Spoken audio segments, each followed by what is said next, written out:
When I first saw this, I got excited. I don't blame you for getting excited. You're thinking, oh look, it's a Pink Crush with a cool new paint job. In fact, it looks so much like a Pink Crush that the shells are almost compatible. Almost, not quite, but still. I mean, it's clearly a knockoff, but that's okay, because it's a knockoff of an awesome pistol. Spoilers, I am here to bring you sadness. This is not a Pink Crush. This is not anywhere near a Pink Crush. And at first I thought, okay, but I recognize this paint job. These flames, the way this is done, I've seen a blaster like this. In fact, I have a blaster like this, and it is quite nice. It is this hammer shot. It's a six chamber revolver, and it has an excellent seal, and overall, pretty fun to use. Nice, comfortable handle and everything. And I thought this has to be from the same company. It is not. This has nothing to do with this, and I'm sure this is quite glad to have nothing to do with this horrible little thing. So let's crack this open and see where everything went wrong. So, yeah, if you look at the plunger on the Pink Crush, you'll see the problem here. Yeah, this plunger is just unfortunate. This isn't going to work at all.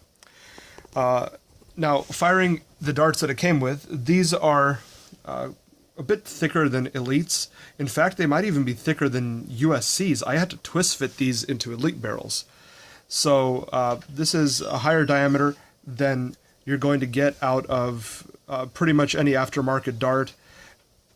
And they fit very nicely into these barrels.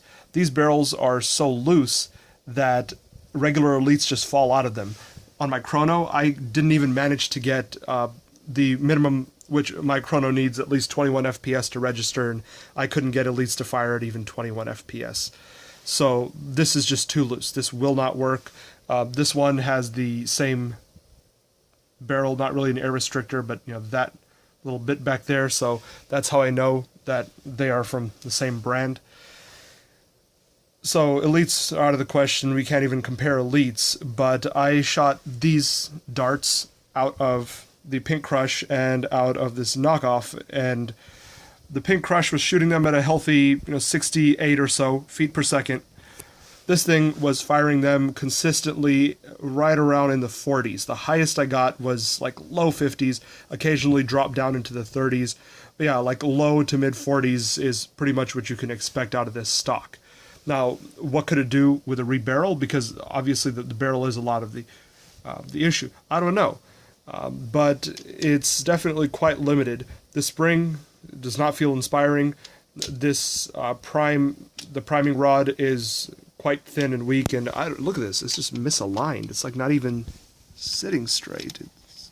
I'm not even going to try and do that with one hand because something's going to fall out. So I'm going to leave that alone. But yeah.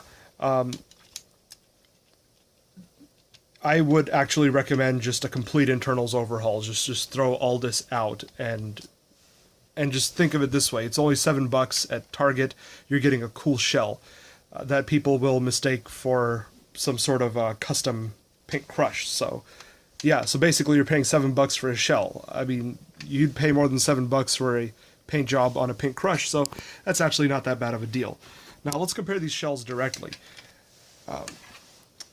This shell is so similar, at least in the handle, that they overlap and almost click in together. They have different screw ports and so on, but you can see that. That's amazingly similar. Right down to this little notch right here. So they almost sit on top of each other perfectly. When you get here, you do see that the Pink Crush is a bit thicker than this one. So the shell is a little different, and in terms of width as well, you can really tell from the handles. You see how much thicker the Pink Crush is than the knockoff, especially from back here. You can see that up here in the body too. So the Pink Crush all around is just a bigger, heftier, definitely more solid feeling blaster. This is just a very slim little thing. Not necessarily a bad thing. I mean, if you want a nice low profile blaster, this fits the bill, and you could definitely do something to it, I'm sure. You could in some way improve upon it. I just wouldn't trust the integrity of these stock internals. Something's going to break sooner or later. So there you have it.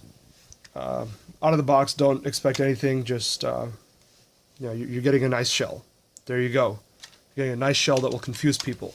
It's also got the little faux bow arms, and they click in and slide out just like the ones on the Pink Crush do. They do not hold darts unlike the Pink Crush. Or, well, actually, let me see. Do they? This doesn't seem like it would. Yeah, no. No, they're just, yeah. So there you go. One last disappointment for you. And there you have it. Yay!